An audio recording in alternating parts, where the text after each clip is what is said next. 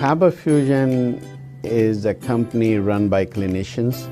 When we are looking at a patient, we are looking at the patient's medical needs first. Patient is in the comfort of his or her home. They're watching the TV, they're doing their chores while the infusion is going on. And patient's copay and deductible will be much lower if done at home than in the hospital setting. Home infusion, all in all, is a winning place for getting infusions done. It is a heartening fact that you may obtain the best return on investment from your knowledge. You can progress by taking one step at a time every day and getting the greatest outcomes. American Education for Foreign Students provides online certification programs to assist you build your job skills in the United States. AMEDFS offers students hundreds of certificates courses worldwide. There are no limits to learning, and with AMEDFS, you can begin your journey of studies by enrolling in these courses at your own pace, no matter where you are in the world.